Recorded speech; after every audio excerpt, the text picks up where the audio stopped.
মধ্যেই দুই প্রসেসের কাজ আছে। আমার বান্ধবীর নিজের পেজ আছে, সে একজনের সাথে থাকতো জামাই বানায়, তার পেজে হট ভিডিও বানায় বানায় ছাড়তো। হট ভিডিও হালকা এয়ারটেল, ছোট পোশাক পরে, খারাপ কিছুও না, কিন্তু মুখের আকর্ষণ হবে, স্পেশন হবে, মানে মানে যেমন স্বামী স্ত্রী যেমন করে এরকম স্পেশন হবে নিজে নিজেই। যৌবন জ্বালা, এগুলা বুঝতাম না তখন, করতাম। কিছুদিন পরে জানতে পারলাম মিডিয়ার কাজ করতে হলে আপনার মানুষের সাথে থাকতে হবে। আমি এসব যখন জানতে পারলাম, এটা জানার পরে আমি মিডিয়া ছাইড়া দিতে চাইছিলাম। তো বলে মিডিয়া অনেক টাকা করে দেয়। একদিন গেলাম কাজে যাওয়ার পরে, যখন অন্যজনের সাথে থাকলাম, প্রথম দিন খুব খারাপ লাগলো, কষ্ট পাইলাম। তারপরে ধীরে ধীরে মিডিয়ার মধ্যে সয়ে গেছে। তারপরে আমি মানুষের সাথে থাকতে থাকতে আমার জীবনটা এমন হয়ে গেছে, নষ্টের পথের দিকে চলে গেছে। মানুষ যেভাবে খারাপ কাজগুলো করে, আমরা যেগুলা করি, এগুলা কাজ আসলে অন্যায়। আমরা টাকার মধ্যে ডুবে গেছি, কিন্তু মিডিয়া জগৎটা যতটা ভালো মনে করেন ততটাই কিন্তু খারাপ। আশা করি ভাই বোনেরা, ভাইদের না বোনদের বলি বিশেষ করে, যে আপনারা মিডিয়ায় যেন ঢুকেন না। আসসালামু আলাইকুম। আজকে আমি একটি আমার জীবন কাহিনী আপনাদের সামনে তুলে ধরতে চাই। আমি যখন ছোট ছিলাম তখন আমার বাবা মা বড় করে পড়াশোনা শেখায়। তো বড় হওয়ার পরে স্কুলে পড়াশোনা করতে করতে এক কর্মিক ছেলের সাথে ভালোবাসা হয় আমার।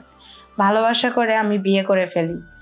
বিয়ে করার পরে বাবার বাড়িতে এসে, মায়ের বাড়িতে এসে আমি 2.5 লক্ষ টাকা নিয়ে পালায়ে যাই। সেই জামাইক যে ট্রলি কিনে দিই, ভ্যান কিনে দিই, যেন আমরা ঠিকমতো সংসার করে খাইতে পারি। কিছুদিন পরে অন্যায় অত্যাচার করতে থাকে সে, অনেক রকমের। সে আমার সাথে ভাত কাপড় দিতে চাইতো না, আমারে ভাত দিবে না, আমার চেহারা সুন্দর না বলে। আমি তারে বলতাম যে তুমি আমারে যখন প্রেম করে বিয়ে করছো তখন আমার চেহারা ভাল লাগছে। আমারে তখন বলে প্রতিনিয়ত, তোরে ভাল লাগে নাই, তোর টাকারে ভাল লাগছে, 2.5 লক্ষ টাকা দিচ্ছি যে, এই জন্য আমারে ভাল লাগছে।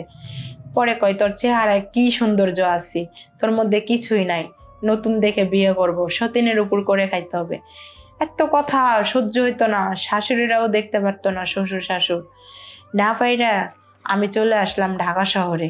ঢাকা শহরে এসে কিছুদিন চাকরি করলাম, 2 বছর চাকরি করলাম গার্মেন্টসে অপারেটর।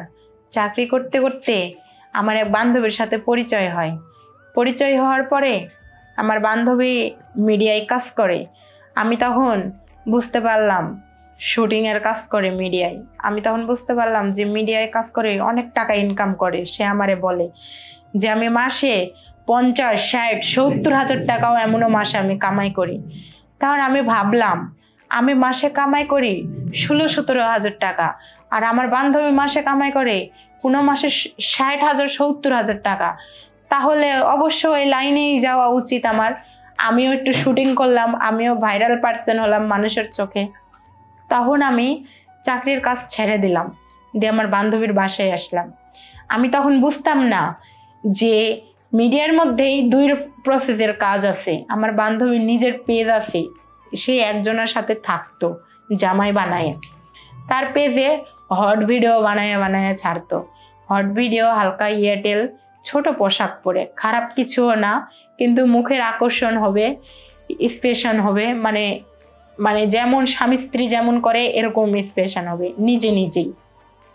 যৌবন জ্বালা, এগুলা বুঝতাম না তখন, করতাম।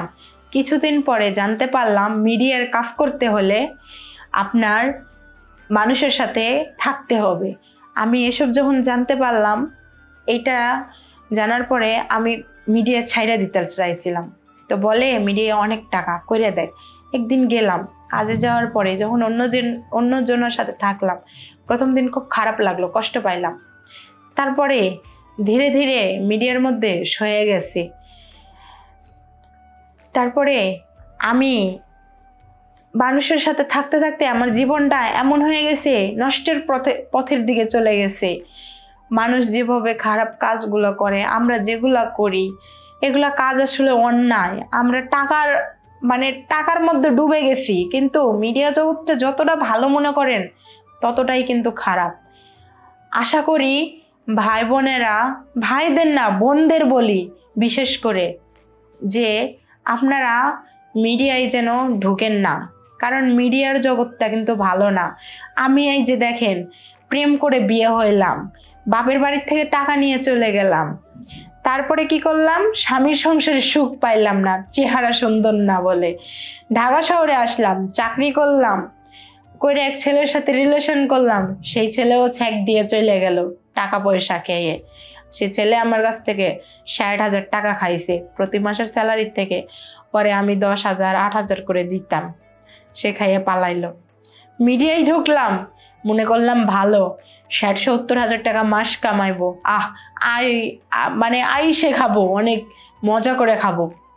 কিন্তু মিডিয়ার মধ্যে যে এতটা কষ্ট এটা জানতাম না। যদি জানতাম তাহলে ওই 16,000 টাকা মাস চাকরি করেই খাইতাম, মিডিয়ায় তাহলে আর ঢুকতাম না। মিডিয়ার জগতে কোনো এক শিল্পী বলতে পারবে না যে তারা উপর লেভেলে ওঠার জন্য এসব করে নাই। আমি নিজে যেহেতু জানি, আমি নিজে যেহেতু মিডিয়ার মধ্যে, সেহেতু আমি সব জানি। আমি অনলাইনের মাধ্যমে এটা তুলে ধরার কারণ এই জন্যই, বোনেরা তোমরা যারা আসো না কেন, তোমরা যারা মিডিয়ার মধ্যে পাড়া দাওনি বা দিতে চাইতেছো, তারা ভুলেও পাড়া দিও না বোন। এটা একটা পাপ কাজ, আমরা পাপ করতেছি, আমি স্বীকার করি, কিন্তু তোমরা পাপ কাজটা করো না বোন, তোমাদের কাছে অনুরোধ। কেননা এই জিনিসটা অনেক খারাপ, আল্লাহর আরশ অব্দি কাঁপে উঠে। আর আমরা মুসলিম জাত হয়ে এসব করতেছি, আমি নিজে করতেছি, আমি খারাপ, আমি এটা স্বীকার করি, কিন্তু তোমরা আর 10টা মেয়ে খারাপ হও আমি চাই না। তোমরা যারা বাহিরে আসছো, তোমরা তারা বিরতি থাকো এই কাজটার থেকে। মিডিয়ার নাম শুনলেই তোমরা বিরতি থাকো। তোমরা গার্মেন্টসে চাকরি করে খাও, গার্মেন্টসে চাকরি না পাইলে তোমরা হোটেলে চাকরি করে খাও, হোটেলে কাজ করে খাও। আর পড়াশোনা থাকলে তো মানুষের গার্মেন্টসের চাকরি হয়।